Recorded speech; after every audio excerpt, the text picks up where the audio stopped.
Que Dios les bendiga. Vamos a compartir acerca de quiénes deben guardar el día sábado. Y para eso vamos a usar varios textos de la Biblia. Le invito a que pueda ir comparando con la Escritura el desarrollo de este tema. Primero, ¿qué cosas de la ley de Dios cambiaron al morir Jesús? En Daniel capítulo 9 versículo 27 dice: y por otra semana confirmará el pacto con muchos. A la mitad de la semana hará cesar el sacrificio y la ofrenda. Este versículo es parte de la profecía de las 70 semanas y concretamente se refiere al momento en que Jesús, como Mesías, muere en la cruz. Y dice la palabra que en ese momento el Señor hace cesar el sacrificio y la ofrenda. Nosotros conocemos que el Antiguo Testamento está lleno de prácticas que involucraban sacrificios de animales para expiación y también muchas ofrendas. Todo eso relacionado con el sacerdocio levítico. En Números 8:18 tenemos una referencia en la Escritura que nos precisa en qué consiste el sacerdocio levítico, en Números 8:18 y versículos siguientes. Leemos, dice: pero he tomado a los levitas en sustitución de todos los primogénitos entre todos los hijos de Israel, y de entre los hijos de Israel he entregado a los levitas como dones para Aarón y sus hijos, para que sirvan en la obra de los hijos de Israel en la tienda de reunión, y hagan expiación a favor de los hijos de Israel. Así no les sobrevendrá plaga a los hijos de Israel cuando se acerquen al santuario. Entonces aquí vemos que Dios señala un objetivo de el ministerio levítico, y es la expiación a favor de los hijos de Israel. Eso está relacionado con la profecía de las 70 semanas, donde Daniel nos anuncia que el evento de la muerte de Jesucristo va a terminar con el sacrificio y la ofrenda. Ahí tenemos un cambio importante y en realidad tenemos un punto final al ministerio del sacerdocio levítico. Recordemos que Aarón era sacerdote levita y fue el primer sumo sacerdote que tuvo el pueblo de Dios. Leyendo un poco más adelante en Hebreos 7:14 dice: porque es evidente que nuestro Señor surgió de Judá, una tribu sobre la cual nada habló Moisés acerca de sacerdotes. Y es aún más evidente si a semejanza de Melquisedec se levanta otro sacerdote, el cual ha sido constituido no según la ley de un mandamiento carnal, sino según el poder de una vida inmortal. Pues se da testimonio: tú eres sacerdote para siempre, según el orden de Melquisedec. Aquí la Escritura nos muestra que el sacerdocio del Señor Jesucristo es de una orden que no corresponde a la de los levitas. Es un sacerdocio diferente, derechamente del orden de Melquisedec. Vamos a ver un poco más adelante en qué consiste y los alcances que esto tiene. Pero en principio, cuando la Escritura dice en Daniel 9:27 que va a terminar el sacrificio y la ofrenda, en el momento en que se ofrezca en la cruz el cordero inmolado una vez y para siempre, está anunciando un cambio de el tipo de sacerdocio y de la forma en que el pueblo se acerca a Dios. Ahora bien, el pueblo judío, pueblo hebreo, tiene fiestas solemnes que están establecidas, agendadas por Dios y que las guarda año a año. En Levítico 23:4 encontramos el, el encabezado donde se habla de las santas convocaciones que se van a proclamar en tiempos señalados. Y a continuación, en ese capítulo, se mencionan las 7 festividades del pueblo judío. Existen otras festividades, pero estas son las que están citadas en Levítico 23. Pascua, panes sin levadura, primicias, Pentecostés, fiesta de las trompetas, expiación, tabernáculos. Son las 7 grandes festividades solemnes anuales del pueblo judío. Estas festividades, al leerlas con cuidado en Levítico 23, dan cuenta de que un componente dentro de la celebración, dentro de la festividad, incluye sacrificio y ofrenda, que como ya decíamos, al morir el Mesías en la cruz, se terminan conforme a la profecía de las 70 semanas. Pero estas fiestas solemnes entonces quedan totalmente derogadas, parcialmente derogadas. Veamos. Para las personas que aún están esperando al Mesías, es decir, que todavía no han logrado la identificación con Jesús, obviamente que esas festividades están plenamente vigentes en todas sus partes. Y la Biblia en Apocalipsis 11:3 menciona a los 2 testigos que van a estar entregando el mensaje de Dios y ayudando a personas de Israel, judías, a volverse a Jesucristo y reconocerle como Mesías. Pero estas festividades habrá que guardarlas, estarán absolutamente derogadas. Aquí quiero efectuar una corrección de un análisis que yo tenía con anterioridad. Estas festividades sin duda que tienen importancia para Dios, son importantes. Y en el Nuevo Testamento podemos sacar esa conclusión en la coincidencia, entre comillas, porque pensar que para Dios las cosas son simples coincidencias es demasiado. El momento en que ocurre la llenura del Espíritu Santo en Hechos capítulo 2 es precisamente en el día de Pentecostés. Es decir, Dios escogió una de estas fechas para las fiestas solemnes para la llenura del Espíritu Santo de su pueblo. Por tanto, en vez de pensar simplemente que están derogadas porque se terminó con el sacrificio y la ofrenda, sería mucho más correcto considerar que un componente básico para su celebración ya no está presente y que ahora entonces lo que queda es el sentido finalista de estos eventos que Dios tenía en cada una de las festividades. Ese sentido finalista puede ser conmemorativo, no puede llevarse a efecto literal en todas las partes que contenía en el Antiguo Testamento, pero entonces sí pueden ser ocasiones especiales, de especial recordatorio de eventos y de cosas que Dios quería que su pueblo no olvidara. Por tanto, todos aquellos que de alguna forma hemos sido injertados en el pueblo de Dios, deberíamos tener presente estas ocasiones especiales, no simplemente para olvidarlas, pero también conociendo que hay componentes que tal como se practicaban en la antigüedad, antes de que terminara el sacrificio y la ofrenda, por obra de Jesucristo, no pueden vivirse en la actualidad. Es así, por ejemplo, Pentecostés incluye ofrenda.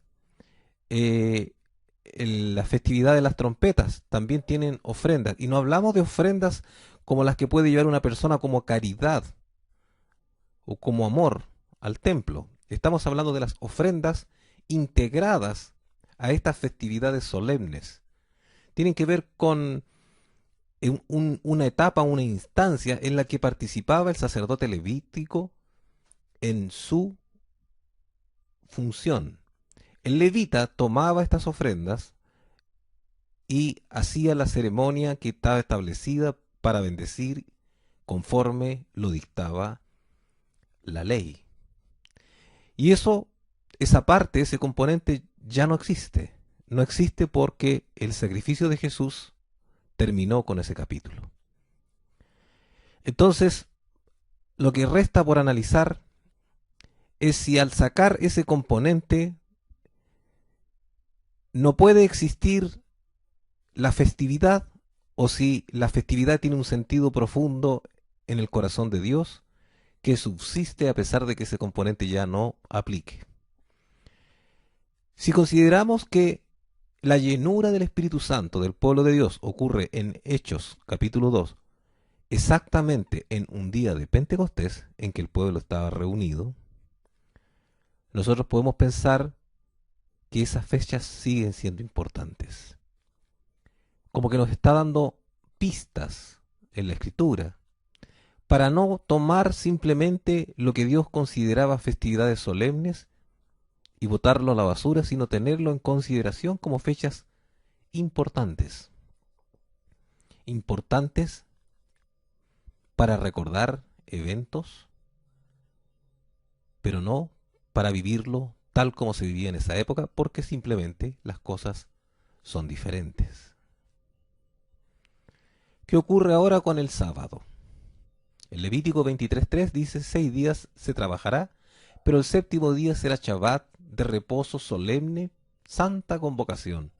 No haréis ningún trabajo, es Shabbat para Jehová en todos vuestros asentamientos. En ese texto que acabamos de leer, ¿hay sacrificio o ofrenda? No la hay. No ofrenda como se define el concepto para el sacerdote levita. Entonces, derechamente no podemos pensar que fue cambiado por el hecho de que Jesús diera su vida en la cruz del Monte Calvario. Si miramos Éxodo 20:10, encontramos que el guardar el sábado es anterior al desarrollo de el ministerio de los levitas. Es precisamente el pacto base que Dios efectuó con su pueblo, los 10 mandamientos. Lo está considerando. Éxodo 20:10 dice: pero el séptimo día es Shabbat para Jehová tu Dios. No harás labor alguna, ni tú, ni tu hijo, ni tu hija, ni tu siervo, ni tu criada, ni tu animal, ni tu extranjero que está dentro de tus ciudades. Porque en 6 días hizo Jehová los cielos y la tierra, el mar y todas las cosas que hay en ellos, y reposó el séptimo día. Por tanto Jehová ha bendecido el día del Shabbat y lo ha santificado. Entonces, aduce la forma en que Dios creó, los tiempos de la creación y el que Dios bendijo el día como un día especial y lo santificó, lo apartó, lo consagró. En principio eso no ha sido cambiado conforme a la profecía de las 70 semanas con la muerte de Jesús. Sigue siendo un día especial, un día santo, un día de recogimiento en el espíritu, un día en que uno debiera apartarse de los trabajos naturales para dedicarse a centrar su mente y su corazón en la persona de Dios.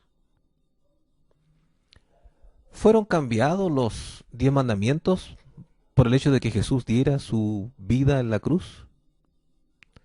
Veamos lo que dice la Escritura. Jeremías 31:31 nos muestra una profecía de esos años, en que dice: vienen días, dice Jehová, en los cuales haré nuevo pacto con la casa de Israel y con la casa de Judá.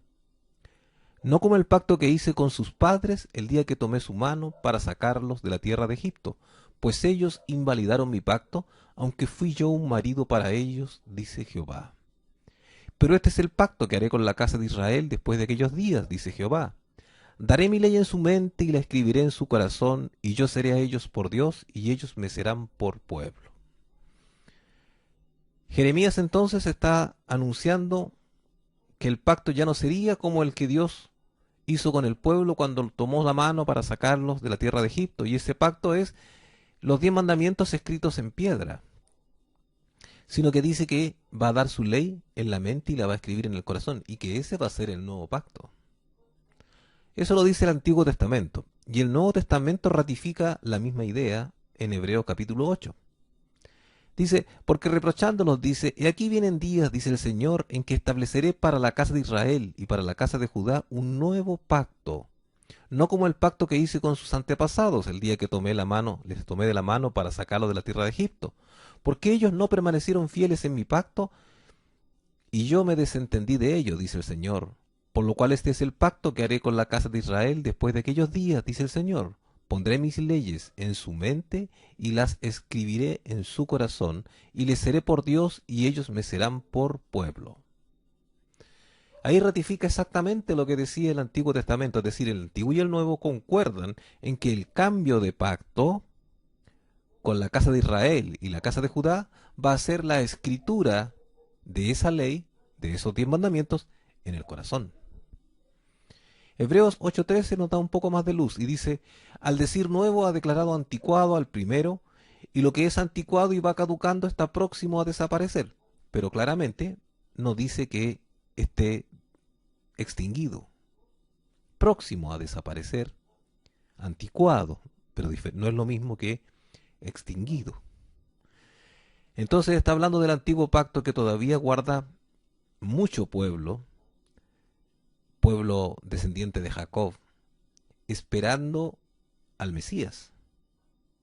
Y ese pueblo que está esperando al Mesías, guardando la ley tal como está escrita, va a tener la última oportunidad de acercarse y creer en Jesús como Mesías con el ministerio de los dos testigos que se relata en Apocalipsis capítulo 11 versículo 3. Entonces, en estricto rigor, ¿fueron cambiados los 10 mandamientos? Nunca. Los 10 mandamientos no han cambiado en nada y siguen vigentes, con la única diferencia es que antes estaban escritos en piedra. En cambio, Dios tiene promesa de que en el nuevo pacto son escritos en el corazón y van a ser colocados en la mente. Esa es la gran diferencia. Vamos a centrarnos ahora en un tema de el pueblo de Dios. Muchas personas van a creer que son el pueblo de Dios y otros efectivamente lo van a ser, pero no todos los que dicen serlo lo son. Y vamos a enfocar esto con cuidado con la Biblia. Segunda de Crónicas, capítulo 13, versículo 5 dice, ¿no sabéis que Jehová, el Dios de Israel, dio a David el reino sobre Israel para siempre, a él y a sus hijos, por pacto de sal? Claramente el Señor está diciendo que el reino de Israel es para siempre, que ha sido dado a David, a él y a sus hijos. Eso es algo interesante en la Biblia, porque está hablando de algo que es para siempre. Entonces, lo que el Señor le llama el reino de Israel, el reino davídico de Israel, con él y con sus hijos, que es para siempre, es tremendamente importante tenerlo presente para poder distinguir cuál es efectivamente el pueblo de Dios, el que tiene la promesa de permanecer. Y en esa línea encontramos en Isaías 9:6 una profecía que tiene que ver con el Mesías y asocia al Mesías al reino davídico. Dice, porque un niño nos es nacido, hijo nos es dado. El dominio estará sobre su hombro y se llamará su nombre admirable, consejero, Dios fuerte, Padre eterno, príncipe de paz. Lo dilatado de su principado y la paz no tendrán fin sobre el trono de David y sobre su reino.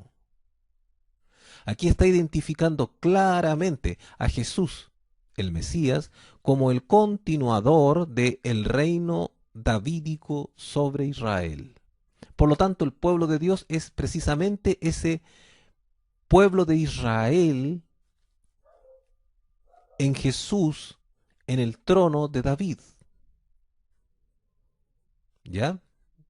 En Mateo capítulo 1, versículo 1 leemos, libro de la genealogía de Jesús, el Mesías, hijo de David, hijo de Abraham. Con ese versículo hace un nexo directo y fuerte entre Jesús, el Mesías, David y Abraham. O sea que en Jesús se está dando cumplimiento a las promesas que una vez se hicieron tanto a David como a Abraham.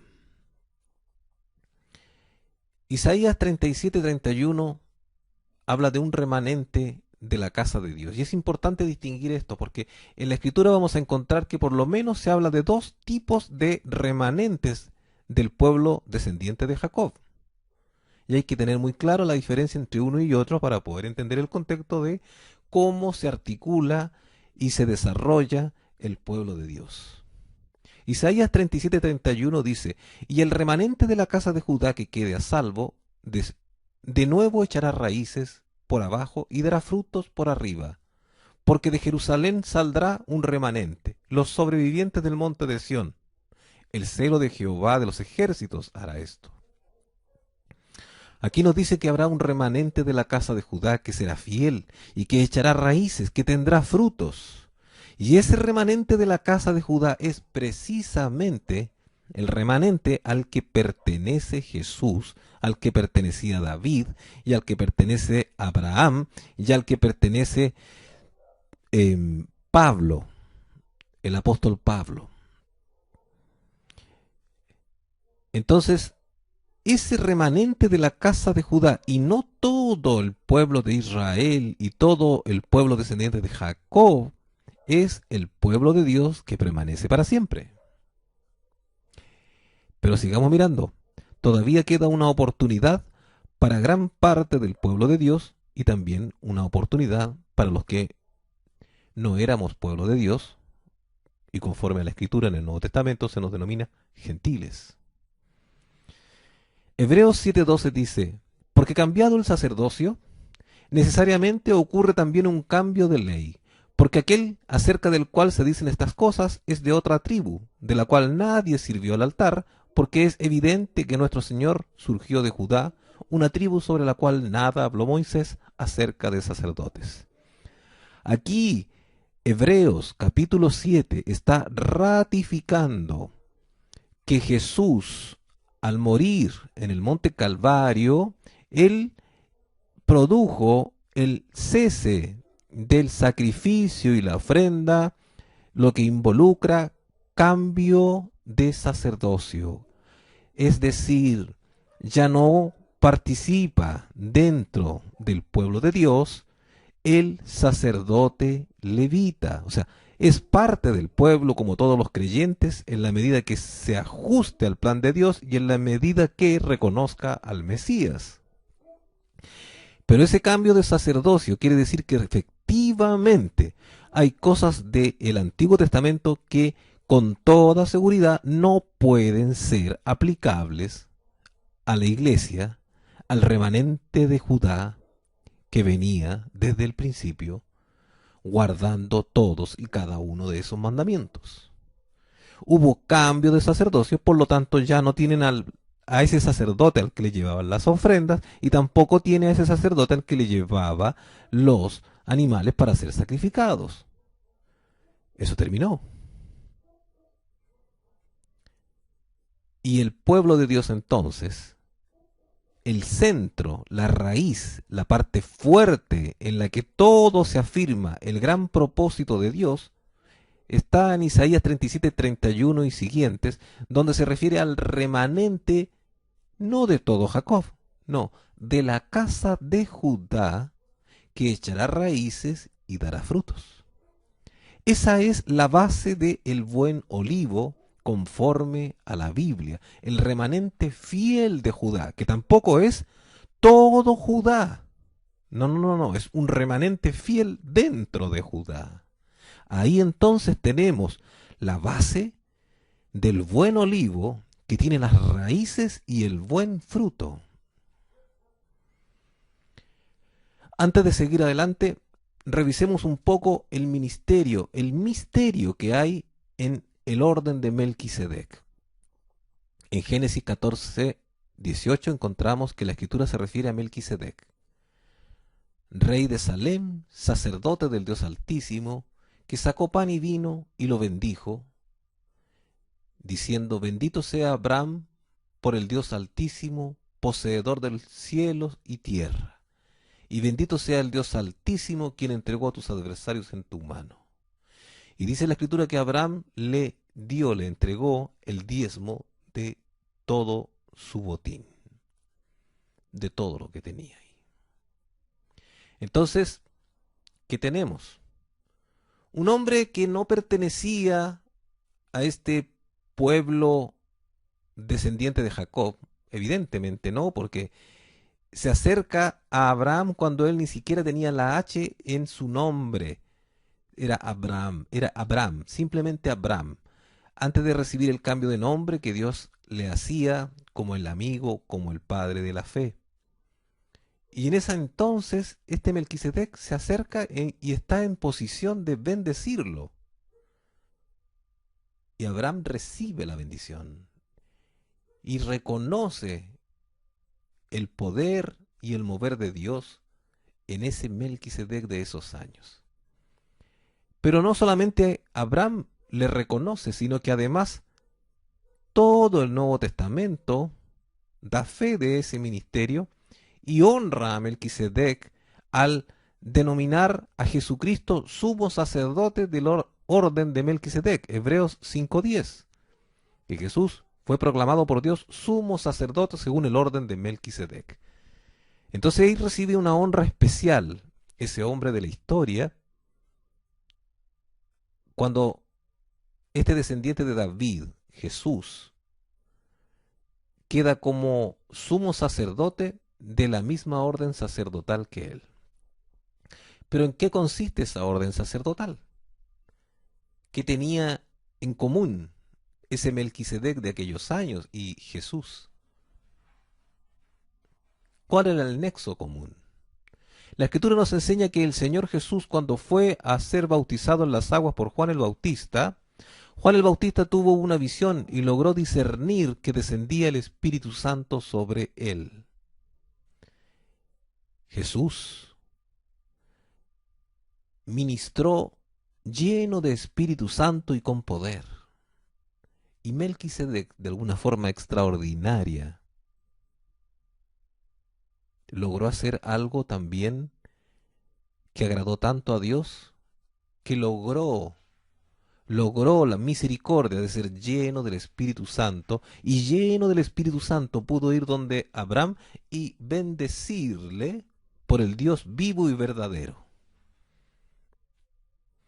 Entonces, el nexo común de el sacerdocio de Melquisedec es la llenura del Espíritu Santo en las vidas. Esa llenura que Dios tiene para los que llama al ministerio, los que llama a vivir dentro de su reino. Isaías 9:6 dice: porque un niño nos es nacido, hijo nos es dado, el dominio estará sobre su hombro, y se llamará su nombre admirable, consejero, Dios fuerte, Padre eterno, príncipe de paz. Salem significaba pacífico, y era un rey. Y Jesús, aquí en Isaías 9:6, tiene el reconocimiento de principado y de paz. Isaías 7:14, por tanto Adonai mismo os dará señal, he aquí, la virgen, la muchacha, la mujer joven, quedará encinta y dará a luz un hijo y llamará su nombre Emmanuel, que significa con nosotros está Dios. Apocalipsis 17:14, ellos pelearán contra el Cordero y el Cordero los vencerá, porque Él es Señor de señores y Rey de reyes, y los que están con Él son llamados y elegidos y fieles. Sin exagerar, podemos decir que dentro de este buen olivo, de esta construcción que Dios hace de la iglesia, Melquisedec es uno de los miembros más antiguos que forma parte de ella bajo la autoridad del sumo sacerdote Jesús. Y no hay problema en que tenga a un rey como Melquisedec como sus súbditos, porque la Escritura en Apocalipsis 17:14 ha precisado que Jesús es Rey de reyes y Señor de señores. El Melquisedec que bendijo a Abraham fue un hombre grande en el Espíritu Santo, que alcanzó la bendición de ser hecho semejante al Hijo de Dios, y permanece sacerdote para siempre. Es el más antiguo entonces de este reino de sacerdotes que se alude en Apocalipsis 5:10, bajo Jesucristo. este reino de sacerdotes, conforme a 1 de Pedro 2, versículo 9, donde dice que somos nación santa, real sacerdocio. ¿Quiénes? Los que le hemos recibido, los que creemos en Él, los que estamos integrados al buen olivo, injertados. Pero Él es Jesucristo, el sumo sacerdote, y es el Rey de Reyes. ¿Cuál es el fruto del ministerio de Jesús? Todo esto apuntando al sábado, no solamente al evangelismo general que explique, ¿no es cierto?, la redención. Isaías 10:21 sostiene: un remanente volverá, un remanente de Jacob volverá al guerrero divino. El guerrero divino pertenece al remanente fiel de Judá que ya describíamos en la Escritura. Y a ese guerrero divino dice que va a volver un remanente de la casa de Jacob. Esos son aquellos que son rescatados del pueblo judío y que creen en Jesús como Mesías y que son injertados en el buen olivo, que no es otro que ese remanente fiel de Judá que describe la Biblia. Mateo 15:24. El Señor Jesús, describiendo su ministerio, dice: no fui enviado sino a las ovejas perdidas de la casa de Israel. Eso tiene una gran relación con Isaías 10:21, en que habla de que un remanente de Jacob volverá al guerrero divino. Ahora, el ministerio de Jesús no se limita solamente a rescatar a las ovejas perdidas de la casa de Israel, aun cuando es, diríamos, sin margen de mucho error. Es esa misión la más importante en la obra de Jesús. No fui enviado, dijo, sino a las ovejas perdidas de la casa de Israel. Sin embargo, él hace extensiva el plan y la misericordia, y dice en Juan 10:14 y siguientes: yo soy el buen pastor, y conozco las mías, y las mías me conocen. Así como el Padre me conoce y yo conozco al Padre, y pongo mi vida por las ovejas, también tengo otras ovejas que no son de este redil, también a ellas debo traer, y oirán mi voz, y vendrán a ser un solo rebaño y un solo pastor. Ahí está yendo a un redil que no son las ovejas perdidas de la casa de Israel, y en ese otro rebaño que él integra en este mover y en esta gran obra y en este gran milagro de rescate, integra a los gentiles, de los cuales yo formo parte hasta que se termine el proceso en el que estamos viviendo al ser injertados al buen olivo. Me explico. Romanos 11:24. Porque si tú fuiste cortado, dice, del que por naturaleza es olivo silvestre, o sea, el gentil, los que no éramos descendientes de Jacob, y contra naturaleza fuiste injertado en el olivo cultivado, el remanente de Judá, cuanto más estos, que son las ramas naturales, el remanente de Jacob, será injertado en su propio olivo. ¿Cuál es ese? El remanente de Judá. O sea, el remanente fiel de Judá, no todo Judá, es la base del pueblo de Dios. En ese, los gentiles fuimos injertados, los gentiles que creemos en Jesucristo. Y en ese también serán injertados judíos, descendientes de Jacob, de todas las tribus, y que aún no le habían reconocido ni aceptado como Mesías. Entonces se va a producir ese doble injerto, el injerto de los gentiles, el olivo silvestre, y de los otros que eran ramas naturales, para que puedan tener la vida del buen olivo que está centrada en la persona de Jesús. Así Apocalipsis 7:4 dice: y oí el número de los sellados, 144.000 sellados de toda tribu de los hijos de Israel. Ahí tenemos remanente de Judá y remanente de Jacob. Y Apocalipsis 7:9 dice: después de esto miré, y aquí una gran multitud, la cual nadie podía contar, de toda nación y tribu y pueblos y lenguas. Ahí están los gentiles, los etnos, las etnias, que no son el pueblo descendiente de Jacob. Y también estaban en pie delante del trono, delante del Cordero, vestidos de ropas blancas, con palmas en sus manos. Entonces, ahí tenemos el gran cuadro en el cual se integra y se vive el verdadero pueblo de Dios, en que somos integrados a ese remanente fiel de Judá, no a todo el pueblo hebreo ni a todo el pueblo judío. No, exclusivamente se integran los gentiles al creer en Jesús en ese remanente fiel de Judá, al cual las otras ramas, la otra parte va a ser de Jacob, también va a ser un remanente injertado en ella.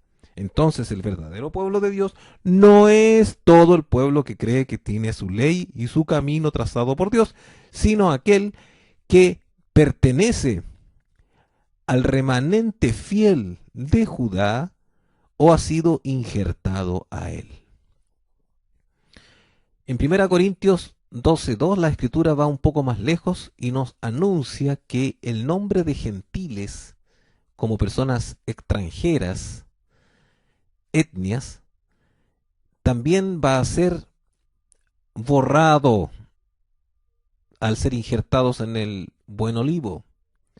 Así lo dice, porque dice la escritura en 1 Corintios 12:2, sabéis que cuando erais paganos, es decir, erais gentiles, erais conducidos como extraviados ante los ídolos mudos. Aquí está diciendo que los gentiles no es algo que tenga como para conservarse en eternidad.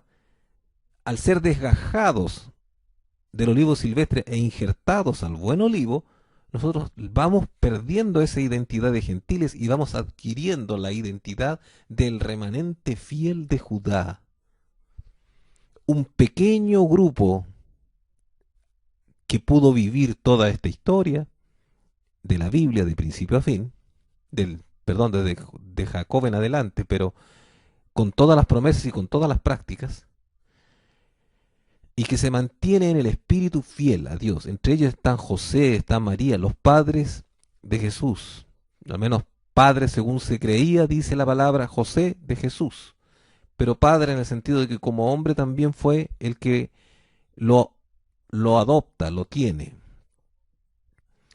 Efesios 2:14 dice, porque Él, hablando de Jesús, es nuestra paz, que de ambos hizo uno y derribó la pared intermedia de separación, es decir, la enemistad, aboliendo en su carne la ley de los mandamientos dados en reglamentos, para crear en sí mismo de los dos un solo nuevo hombre, haciendo la paz.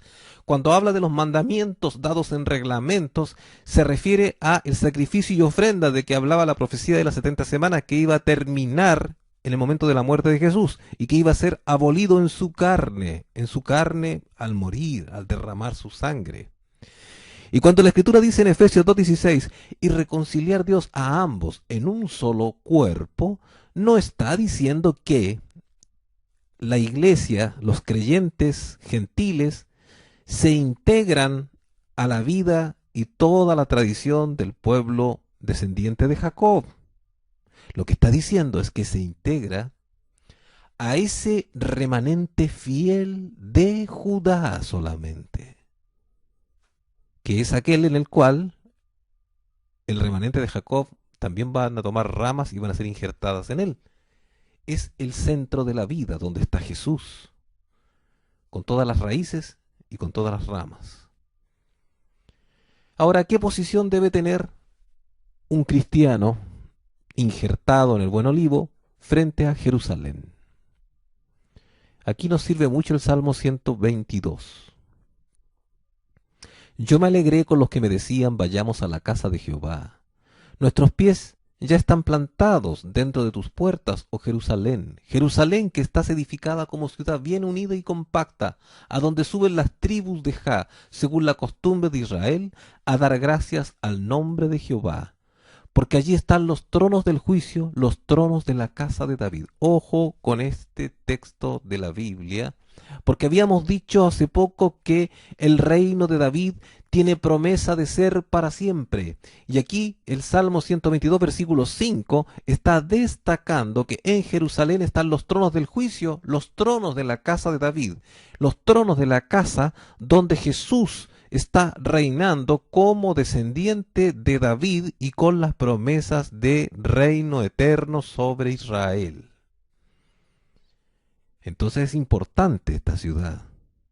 Y aquí está hablando de la ciudad física que nosotros conocemos en este mundo, pero está hablando de un trono de la casa de David que es espiritual, en el cual está ocupado el puesto principal, ni más ni menos que por Jesucristo resucitado.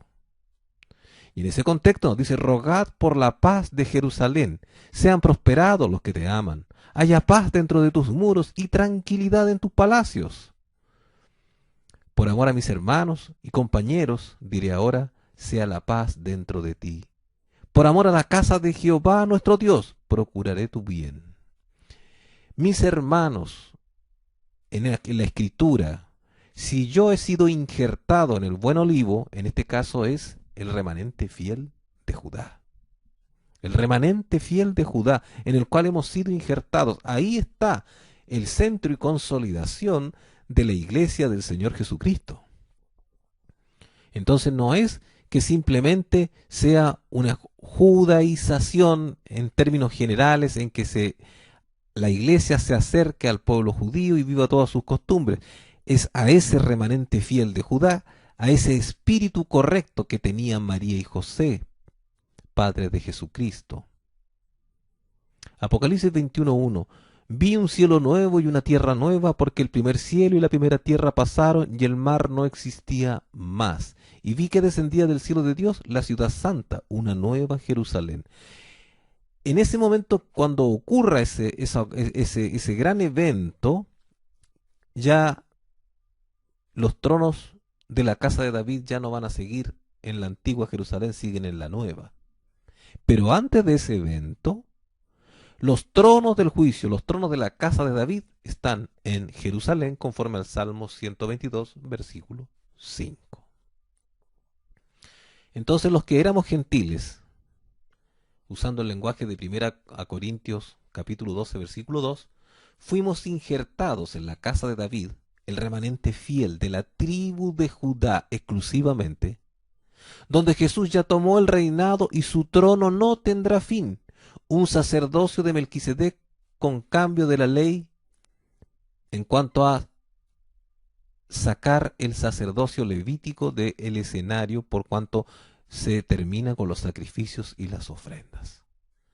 Entonces nosotros a ese pueblo hemos sido injertados, y en ese pueblo también van a ser injertadas las personas que se convierten al Señor y que son descendientes de Jacob. Por tanto, ¿quiénes deben guardar el sábado? Que fue la primera pregunta que nos planteamos cuando partimos con este estudio. El verdadero remanente de Judá, que está anunciado que seguiría siendo fiel a la voluntad de Dios a través de la historia. Ese remanente al que pertenece el Señor Jesús. Y por tanto, todos los gentiles que hemos sido injertados en el buen olivo, llegamos a ser parte de ese remanente de Judá, conforme a 1 Corintios 12:2. Y el resto de los descendientes de Jacob, por una parte, los que están esperando al Mesías y se rigen por la Biblia judía, Antiguo Testamento para los cristianos, también guardan el día de reposo, pero también lo van a guardar aquellos del remanente de Jacob que se injerten al remanente fiel de Judá para poder tener la vida que alcance para la eternidad. Lo accesorio siempre sigue la suerte de lo principal, la regla de lo principal. Romanos 11:24 habla de las ramas naturales que son desgajadas también y vuelven a colocarse ahora en el buen olivo. Se hace un mover de Dios para centrar las cosas en el Señor Jesús, remanente fiel de Judá, que recibe todas las promesas hechas en la antigüedad desde Abraham y que pasan por David, y que en el fondo consolida y centra la verdadera unidad de la iglesia. A ese árbol, a ese mover, a esa dimensión hemos sido llamados e injertados. Hemos sido injertados en un remanente fiel de Judá. No hemos sido injertados en todos los descendientes de Jacob y todas sus prácticas. No, es un remanente fiel que se mantuvo en el sentido correcto que Dios quería de las cosas y logró mantenerse espiritualmente en la voluntad de Dios. Los que en ese proceso hemos perdido la identidad como extranjeros somos nosotros, los que hemos sido injertados para adquirir la cociudadanía del pueblo de Dios.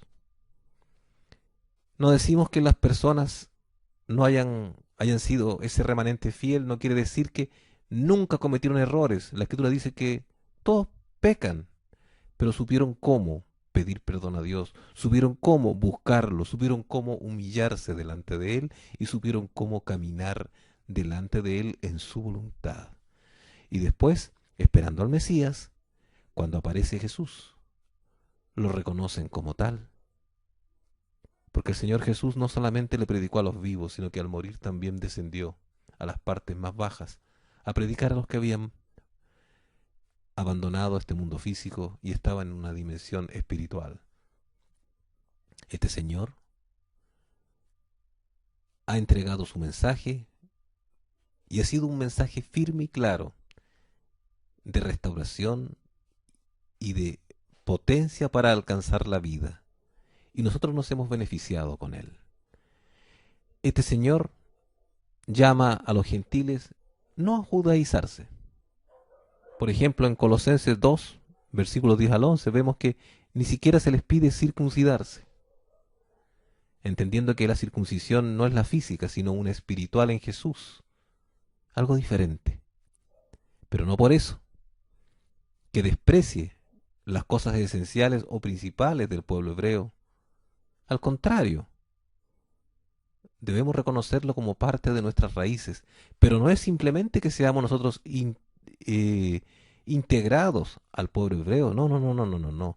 Es un componente esencial del pueblo de Dios que Dios reservó para sí, en el cual hemos sido injertados. Es decir, hemos sido injertados a el componente más exquisito y santo que Dios tenía preparado a través de los tiempos.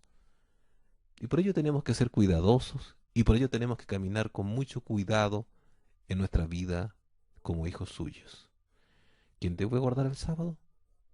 Todo aquel que tiene la palabra escrita en su corazón de obedecer los 10 mandamientos que estaba prometido que iban a ser grabados en nuestro corazón. Lo voy a invitar a que oremos porque hay cosas que estamos compartiendo el día de hoy que no son las clásicas. No son las clásicas. Y pueden causar alguna incomodidad o molestia. Y lo que nos interesa delante del Señor cada día es caminar con más claridad y pureza frente a su palabra. Así que lo voy a invitar a que oremos para que Él nos guíe y nos bendiga en su santa voluntad. Padre amado, vamos a tus pies y queremos darte las gracias porque tú has salido a nuestro encuentro para bendecirnos. Nos has confrontado con tu palabra y con nuestro destino eterno. Y te damos las gracias, Señor, porque tú eres bueno, porque tú eres fiel y nos bendices. En el nombre de Jesús. Amén.